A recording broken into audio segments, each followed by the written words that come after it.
변화의 시대, AI 시대에서는 학벌은 정말 의미가 없어질 거라고 생각하세요? 그때 배운 지식의 유통기한이 너무 짧아졌기 때문에 그 전공을 했다고 이 학점을 땄다고 이만큼의 전문성이 있다라고 인정을 하는 기업이나 기관은 많지 않아질 거라고 생각을 해요. 게임의 룰이 바뀌기 시작했다라는 건 인정을 해줘야 되고, 학교에 졸업했던 성적이 50대 중반이 됐을 때 은행의 잔고랑 전혀 상관이 없다라는 걸 빨리 인정을 하기 시작할 필요가 있다라고 봅니다.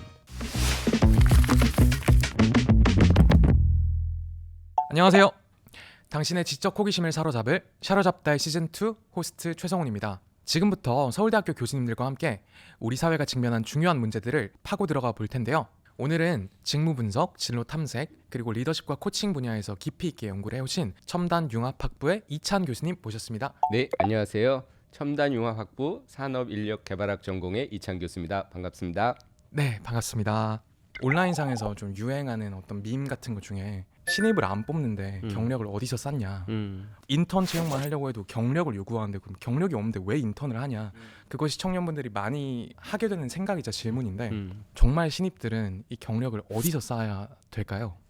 이제는 저희 산업이 발달해도 경기가 살아나도 과거와 같은 채용, 고용이 동반되지는 않을 거거든요. 인공지능 시대가 들어왔고 자동화가 될수록 실무에서 필요한 초급의 인력들은 그 효용성이 점점 낮아지고 있어서요. 우리나라의 5대 그룹 기준으로 보면 직원들의 평균 연령, 신입사원부터 전 직원의 평균 연령이 40대 중반을 이미 넘어섰습니다. 그런가요? 네. 이직률이 낮고 장기 근속률이 높은 대기업들은 심지어 평균 연령이 50대에 접어든 회사들이 있습니다. 그러니까 현장으로 가시면 40대 초반이 막내입니다. 이런 것들을 저희가 생각하면 직장에 대한 개념이나 취업에 대한 준비 전략 등을 바꿔야 되지 않을까 싶습니다. 예. 그러니까 내가 필요한 경력을 쌓는 거를 보통 우리가 추구하는 대기업이라고 하는 큰 우산 속에서 쌓으려는 그 생각을 바꿀 필요도 있지 않을까?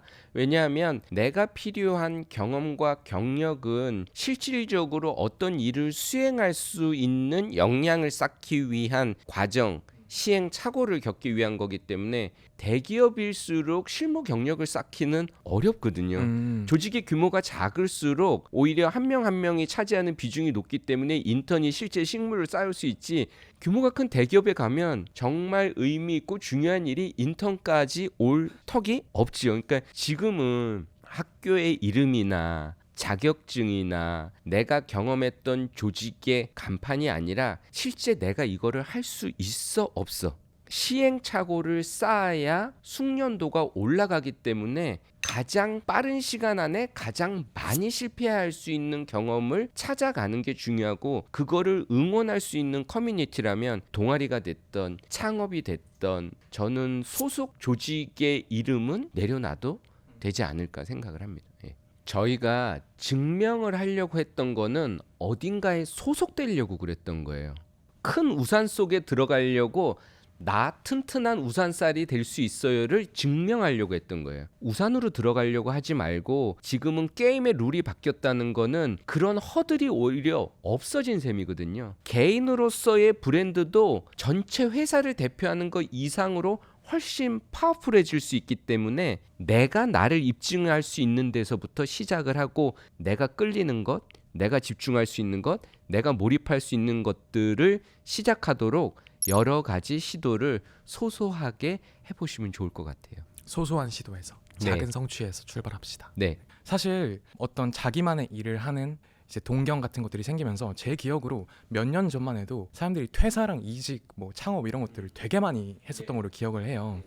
대퇴사의 시대가 열렸다 이런 말도 있었는데, 요즘은 대잔류의 시대라고 해야 되나? 그러니까 나가면 죽는다, 밖은 춥다, 이런 얘기들을 저도 되게 많이 듣거든요. 그러니까 살아남기 위해서 여기서 버텨서 대잔류해야 된다라는 현상에 대한 공감대는 이미 충분히 형성이 사회적으로 되어 있지만, 그런 식으로 잔류라면 숨은 쉬고 있지만 내 정신은 죽을 수도 있죠.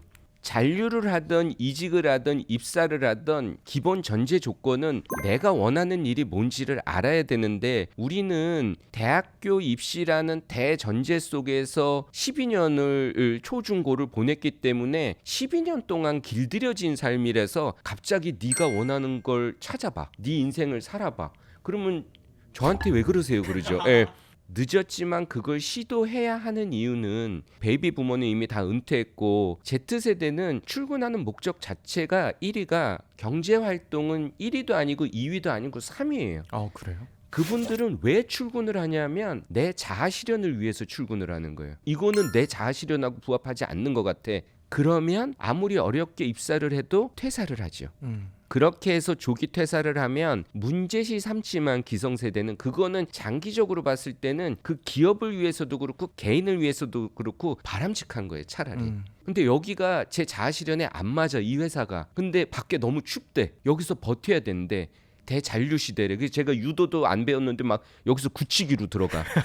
그러면 그게 더 회사나 개인한테 중장기적으로 봤을 때는 훨씬 더 서글픈 거죠. 예. 그걸 버텼던 이유는 적성에 맞던 맞지 않던 농업적 근면성을 기반으로 해서 내가 철저한 인내심으로 여기 입사를 하면 내가 여기서 정년이 보장돼. 그러면 그건 참을만 하죠. 그리고 여기 안에서 꼰대 같은 선배가 있어도 맞춰야지. 앞으로 20년을 저 사람하고 같이 가야 되는데 지금은 그런 시대가 아니니까 맞출 필요도 없고 내가 입사할 때 저분의 신세를 진 것도 없고 심지어는 내 자아실현과 적성에 맞지도 않아. 그러면 서로 힘들어지는. 예. 그래서 기본 전제 조건은 취업률 이전에 내가 뭐를 원하는지를 찾아야 되는데 상담을 할 때 취업 준비하는 분들하고 논의할 때 제일 난이도가 높은 분들은 의외로 이거 싫어요 저거 싫어요 이런 분들은 차라리 도움을 드리기가 쉬워요. 본인의 기준이 어쨌든 네. 있으니까. 뭐를 좋아하는지 모르겠어요는 뭐를 싫어하는지도 모르겠어요. 왜 모르느냐? 뭘 해본 게 없어. 예. 시키는 거 외에 뭘 해본 게 없고 시키는 것까지는 했는데 여태까지 시켰던 건 다 마음에 안 들거든. 예, 그러니까 그 틀을 깨는 작업은 이것저것 해보는 탐색의 과정을 그냥 지금부터 여생 동안 쭉 하다못해 요양원도 내가 원하는 컨셉의 요양원이 있을 거라고요. 여기저기 다녀봐야 돼. 그러니까 지금부터 나이 들어서 어른들이 되도록 나를 탐색하는 시간은 계속 시도를 해봐야 되지 않을까. 저희가 익숙하면 컴포트 존에 있으면 그런 시도를 안 하게 됩니다. 너무 편하잖아요. 컴포트 존에 있지 않도록 개인도 노력하고 제도도 노력을 해야 돼. 평생 고용도 있으면 안 되고 사람을 컴포트 존 안으로 밀고 들어가는 거라서 정상적인 사람이면 모티베이션이 떨어지게 돼 있죠. 그렇죠. 그거보다는 좀 더 낯선 환경에 들어가야 러닝 존이 생겨요. 그래야 내가 뭔가 긴장감을 갖고 호기심을 갖고 시도를 해볼 거 아니에요. 근데 너무 다 생판 모르는데요. 오늘 뵌 분들 이 환경 자체도 제가 겪어보지 못한 환경이면 그거는 패닉 존이에요. 그러면 퍼포먼스를 떨어뜨리거든요. 어디서부터 어디까지가 컴포트 존이고 어디서 어디까지가 학습 존이고 어디서 어디까지가 패닉 존이냐 그거는 개인마다 다 다르지. 그걸 어떻게 할까? 제가 시도를 해봐야 돼요. 예, 제가 해봐야 돼요. 그런 시도들을 서로 격려하고 응원하고 지원해줘야 되는 그건 되게 중요한 것 같아요. 예. 사실 이제는 너무 이제 범용화된 키워드가 됐지만 이 AI라는 친구가 또 일자리, 뭐 고용, 진로 이 키워드들과 굉장히 밀접한 연관이 있고 굉장히 많은 변화를 가져오고 있잖아요. AI가 몇만 개, 몇억 개의 일자리를 없앨 거다. 2027년까지 8,300만 개의 일자리가 사라질 거다. 그럼 이 AI는 또 어떤 위협으로 우리에게 다가오고 있고 또 어떤 기회가 될 수 있을까? 네, 학교 다닐 때 제일 저희가 넘사벽이다 하는 친구들이 잠을 잘 안 자고 공부하는 친구, 점심시간에 밥도 잘 안 먹는 친구, 안 먹어서 그런지 걔네들은 화장실도 잘 안 가는 것 같아요. 이런 친구들은 저희가 경쟁하면 안 되죠. 협업해야죠. 저희의 파트너로 삼아야 되는데 그런 친구가 AI거든요. 기존의 직업들은 AI 등장으로 인해서 반복적이고 루틴한 일들은 많이 소멸되겠지만 AI를 등장으로 말미암아 AI랑 협업할 수 있는 사람들은 일자리가 창출될 거거든요. 오히려 명확한 소통이 돼 AI가 인지할 수 있는 문맥 이해력이 중요해졌고 디지털 리터러시가 더 중요해진 거예요. 우리가 국제화 시대, 세계화 시대 그럴 때는 전공 불문하고 뭔가 일자리를 들어가려고 그러면 무조건 영어 점수를 내라고 그랬어요. 저는 국내 영어부인데요. 아, 필요 없고 일단 토익 성적 내, 이런 식이었잖아요. 왜냐하면 협업을 위해서 국제화 시대에는 랭귀지 리터러시가 중요했던 거예요. 지금은 디지털 리터러시가 중요하게 대두된 거죠. 이걸 갖추고 있으면 일자리를 새로 만들어내고 거기에 내가 우선적으로 활동하는데 도움이 되겠죠. 이 기조를 잘못 해석하면 국제화 시대, 세계화 시대에 한국말도 못하는 애들을 조기 영어 유치원에 보낸 것처럼 지금 구구단도 못 외우는 애들을 또 코딩에 집어넣기 시작한단 말이에요. 네. 제가 드리는 말씀은 코딩을 알아 이런 차원이 아니라 내가 필요한 디지털 도구들을 그때그때 활용하고 배워서 활용할 수 있는 경험들을 축적해 가는 게 오히려 일자리 창출에 도움이 될 거라는 그런 말씀입니다. 상당히 강력하게 말씀을 해주시네요. 네, AI 시대에 우리가 같이 AI랑 협업하려면 우리가 AI한테 줄 수 있는 것도 있어야 되잖아요. 네. 네, 그래야 상호 관계가 되니까 우리가 AI한테 줄 수 있는 것, 윤리, 창의성 이런 부분인데 그 어떤 것도 우리가 수능에서 테스트하고 있지 않아요. 수능에 윤리 과목이 있긴 하지만 창의성만 놓고 보더라도 사실 뭐 어떤 회사에 최종 후보자가 둘이 올라왔어. 그럼 한 사람은 엄청난 농업적 근면성으로 무장돼 있고 한 사람은 누가 봐도 매우 창의적인 사람이야. 우리는 누굴 뽑을까요? 지금까지는 전자를 뽑았죠. 사고 안 치니까. 예. 창의적인 인간을 인재상으로 삼고 있는 회사도 농업적 근면성으로 무장된 사람을 뽑아. 그 다음에 무슨 교육을 시켜요? 창의성 교육을 시켜요. 안 되죠. 서로 힘들죠. 조직 안에서 창의적인 문화가 좋은 건 알지만 창의적인 후배를 뽑는 걸 다 꺼려한단 말이에요. 왜냐하면 우리는 표준화돼 있고 집단 사고가 많기 때문에 오히려 집단 지성을 발현하기는 어려워. 다양성이 전제돼야 집단 지성이 나오는데 머릿수는 많은데 너무 호모지니어스한 거예요. 네. 분야에서의 인재를 육성하는 게 개족보도 아닌데 순수 혈통이 너무 중요해요. 그러면 집단 지성을 발현하기는 어려워지는 거니까 이게 문화가 바뀌어야 되는 거는 조직이 장기적으로 우리가 뭐가 결핍됐는지 인정하고 나와 다른 남을 불편해하지 말고 이 사람의 존재를 소중하게 생각해야 돼요. 그래야 협업이 되거든요. 근데 너는 우리랑 달라? 그럼 일단 배척하죠. 이게 약간 단일 민족 프레임에 저희가 너무 오래 있어서 그런 것 같아요. 그런 면에서 저희가 생각을 해보면 조금 사고 방식을 바꿔야 되지 않을까? 아까 답변에서 네. 이 농업적 근면성이라는 단어를 사용해 주셨는데 저는 그 단어가 되게 적확하다 이런 네. 생각이 들었어요. 한국 사회에서 가장 높이 평가받았던 단 하나의 가치를 꼽으라면 농업적 근면성이라고 네. 할 수 있을 텐데 그게 농경 시대 때부터 어떻게 보면 지금까지 계속 그 단일한 가치가 내려온 건가요? 그 부분은 자칫 오해할 수도 있는데 농업적 근면성을 기반으로 한 숙련도 향상이 창의성 발현에 오히려 전제 조건이에요.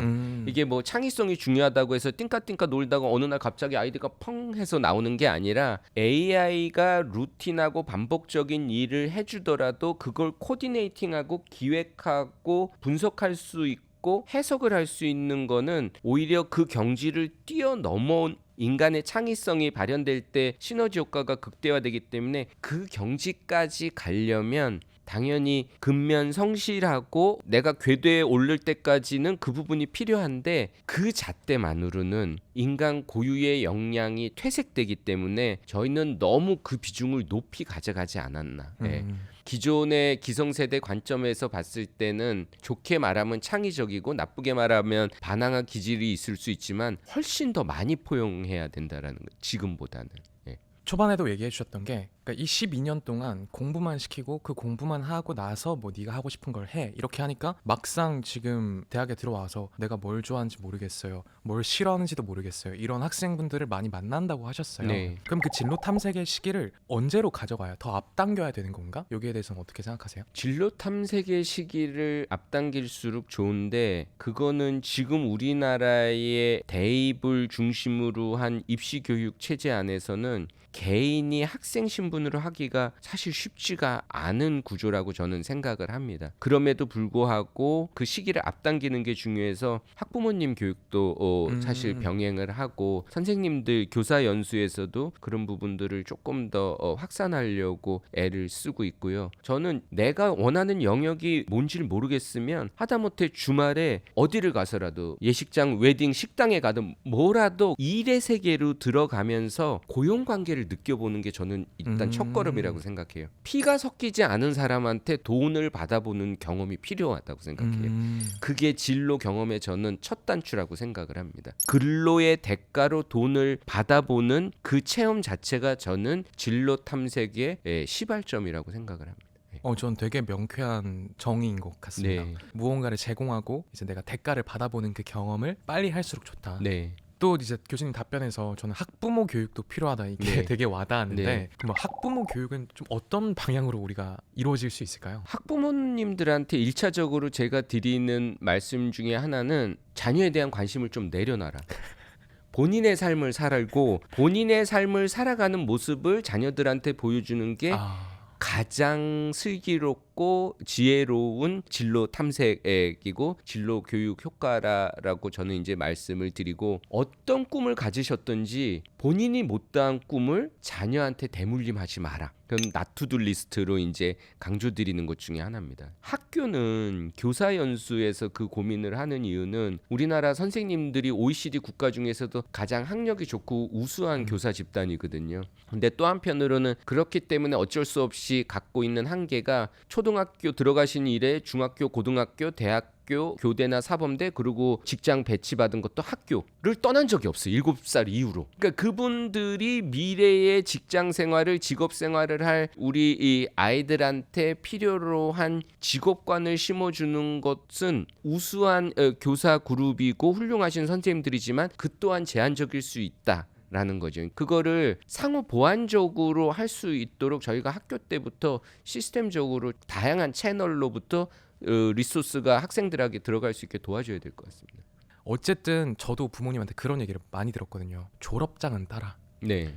한국에서는 어쨌든 졸업장은 있어야 된다. 우리가 소위 학벌이라고 부르는 대학의 서열들을 또 사람들끼리 마음속에서 다 매기고 있지 않습니까? 네. 그러면 교수님은 앞으로 이 변화의 시대, AI 시대에서는 학벌은 정말 의미가 없어질 거라고 생각하세요? 학벌은 그 개인의 학습 능력을 볼 거예요. 이 정도 학교에 들어갈 수 있는 성적을 그래도 성취해 본 사람이잖아요. 네. 그 사람의 학습 민첩성은 우리가 인정해 줄 수 있죠. 근데 그때 배운 지식의 유통 기한이 너무 짧아졌기 때문에 그 전공을 했다고, 이 학점을 땄다고 이만큼의 전문성이 있다라고 인정을 하는 기업이나 기관은 많지 않아질 거라고 생각을 합니다. 우리나라의 학구열은 조금 이 역사적으로 거슬러 올라가서 한국 전쟁 이후에 뭐 기득권이고 다 리셋됐잖아요. 네. 예. 그게 리셋되고 나서 새로이 사회적인 계층을 형성하는 데 있어서 가장 공정하다고 생각된 게 학력이었어요. 예. 그렇기 때문에 모든 부모들이 내 자식만은 어떤 희생을 쳐서라도 성공할 수 있게, 그리고 명분이 너무 좋잖아요. 개인도 성장하고 얘가 성장해서 인재가 되면 국가를 양성할 수 있대요. 그런 대의 명분이 충족된 그 아주 특수한 시대였기 때문에 우리나라 고도 경제 성장을 이룰 수 있었는데, 그 여파가 그때의 증손자와 고손자들이 이제 학부모가 된 세대인데 아직 그 끈을 못 놓고 있는 거죠. 오랜 관념인데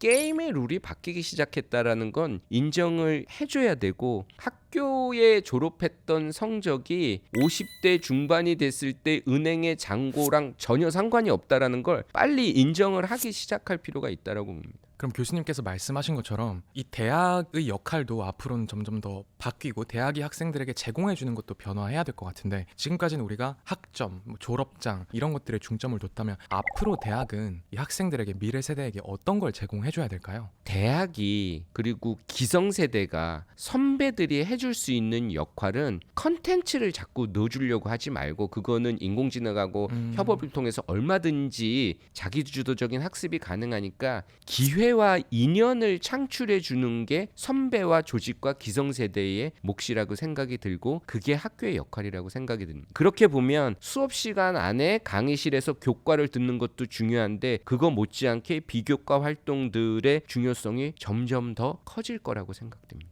사실 우리나라가 약간 이상할 정도로 대학 진학률이 높고 이 학력 그 수준이 되게 높은 나라잖아요. 그럼 다른 나라들은 좀 혹시 좀 어떨까요? 우리나라가 학생들이 학업 성취도가 되게 높아요. 근데 자살률도 제일 높죠. 왜 이럴까? 사실 공부를 왜 하냐고 물어봤을 때는 원래 정답은 행복하기 위해서 공부하는 거예요. 일을 왜 하냐? 행복하기 위해서 일하는 건데 공부를 너무 하느라고 불행해졌어요. 주객이 전도된 거죠. 아주 극단적으로 학업 성취도는 떨어지는데 학생들의 창의성은 우리나라보다 높고 근데 자살률은 또 비슷한 나라도 있어요. 그런 나라 중에 한 나라가 뉴질랜드입니다. 우리나라가 수학, 과학 대부분 뉴질랜드 학생들보다 학업 성취도가 높아요. 뉴질랜드가 우리나라보다 높은 영역은 창의성이에요. 양 국가의 청소년들이 다 자타가 공인하는 높은 자살률을 기록하고 있는데 우리나라는 학업 스트레스 때문에 뉴질랜드는 할 일이 없어서 우울증에 걸리는 친구들이 많아요. 너무 시달려도 행복 지수가 떨어지고 너무 루즈하게 풀어져 있어도 거기에 따른 부작용이 있기 때문에 적정 수준으로 가야 되는데 우리나라는 슬로우 다운 할 필요가 있는 거죠. 과도하게 조기 교육을 빌미로 학생들을 뛰어놀아야 될 때 학원에다가 갖다 집어넣으니까 자율성과 창의성을 발현할 기회도 없고 그나마 인간이면 타고나는 창의성도 그 과정에서 대부분 소멸되는 거죠. 예. 사실은 그러니까 교수님도 자녀분들이 10대 자녀분들이 계시다고 했는데 지금의 10대 분들이 어떤 본인의 진로와 적성을 찾아가는 걸 또 보면서 네. 또 배우거나 느끼시는 게 있는지 궁금했어요. 그렇죠. 동료예요. 가족이지만 저의 자식이지만 제 인생의 동료들인 거죠. 그러니까 제가 낳았을 뿐 제가 그들을 선택 안 했든지 그들도 저를 선택한 게 아니기 때문에 혈연 관계로 묶였지만 동료 의식을 가져야 된다라고 저는 생각을 하고 뭐 청소년기에 할 수 있는 것들은 눈에 띄는 것들이 있죠. 뭐 예를 들면 빨강머리 60대 없잖아요. 빨강머리 10대는 있어도 20, 30대 거치면 깨닫는다니까요. 그때 잠깐 해보게 해주는 거는 그런 경험은 저는 표출할 수 있도록 해주는 게 너무 중요한데 해보니까 인내심은 필요로 해. 부모님이 그걸 보고 너 이거 다시 이러지 않고 오 빨간 머리네 노란 머리도 있는데 왜 빨간 머리를 골랐어? 이렇게 해서 대화를 시작하고 뭔가 그 대화 속에서 내가 이거를 선택한 거에 대한 의미 부여를 그들이 할 수 있게끔 끌고 과정을 끌어주는 거는 어른들의 몫인 것 같아요. 그렇지만 동료예요. 그러니까 나이가 어려서 저랑 같은 집에 살게 됐지 제가 부모라고 해서 이 친구의 진로를 너 우리 집에 아무도 운동선수가 없는데 진짜 좋아? 그걸 확인하는 거예요. 네가 정말 이게 좋은지 입증해봐. 7년 동안 하루도 빠지지 않고 그 운동을 했어요. 그러면 그 인정해줘야 되는 거거든요. 오케이. 그러면 그 길로 갈 수 있도록 우리 같이 고민을 해보자. 네가 이걸 진짜 좋아하는지 계속 묻고 입증해봐라고 하신 게 전 되게 인상적이었거든요. 그러니까 그런 식으로 자녀가 일단 뭔가를 좋아한다 하고 싶다고 했을 때 믿어주되 대신에 그것을 스스로 정말 뭔가 판단하거나 깨닫게 하는 게 되게 중요하겠다. 그렇죠. 왜냐하면 누군가한테 상처를 주려면 가까워야 돼요. 내가 길 가다 처음 본 사람은 저한테 상처를 줄 수가 없어요. 근데 오늘 이렇게 얼굴도 뵙고 친해졌어요. 그럼 저한테 상처를 줄 수가 있어요. 가장 상처를 줄 수 있는 관계는 부모 자식 관계인 거예요. 그렇기 때문에 내가 소유욕을 갖게 되고 기대 심리를 필요 이상으로 갖는 순간 채무 관계가 되는 거예요. 혈연이 얽혀 있는데 채무 관계, 이건 최악의 관계인 거죠. 예. 그러니까 사랑도 적정 수준이어야 되는데 그러려면 독립된 개체로 동료 의식을 가져야 돼요. 그리고 피드백도 원웨이가 아니라 투웨이여야지. 저에 대한 것도 오히려 자녀들한테 물어보고 아무리 어릴지라도 오히려 더 객관적인 피드백이 올 수 있거든요. 다세대 주택처럼 다세대가 같이 공존하면서 살려면 그 관계를 재정립해야죠. 그럼 오늘 교수님의 말씀 이렇게 쭉 들었을 때는 게임의 룰이 바뀌고 있고 결국은 나를 제일 잘 아는 것이 중요하고 그리고 그 과정을 이제 평생에 걸쳐서 우리는 해 나가야 된다. 또 내가 변화하는 존재라는 걸 받아들여야 된다. 이런 말씀으로 전 이해가 됐는데 또 우리가 머리로 알지만 몸으로 행하기 어려운 것들이 있잖아요. 오늘의 이 영상을 보고 알겠어. 그게 맞는 말인 건 알겠지만 그래도 새롭게 한 발짝을 내딛기 좀 어려운 분들을 위해서 마지막으로 조언을 좀 해주신다면 어떻게 하고 싶으세요? 여러분들이 해보고 싶었던 일들이 있을 수 있잖아요. 근데 그 중에 아직 못 해본 일. 왜? 내가 이걸 하면 네가 왜? 그걸? 생뚱맞아서 해보지 못했던 일 중에 한 가지만 시도해보세요. 그 한 가지를 시도하시는 게 컴포트 존에서 러닝 존으로 학습 존으로 옮겨가는 첫걸음이 될 거라고 생각합니다. 네, 그럼 오늘 달라질 미래 속에서 우리는 어떤 미래와 진로를 설계해 가야 되는가에 대해 좋은 말씀 들려주신 이찬 교수님께 감사드리면서 오늘 에피소드는 이것으로 마치도록 하겠습니다. 감사합니다. 고맙습니다.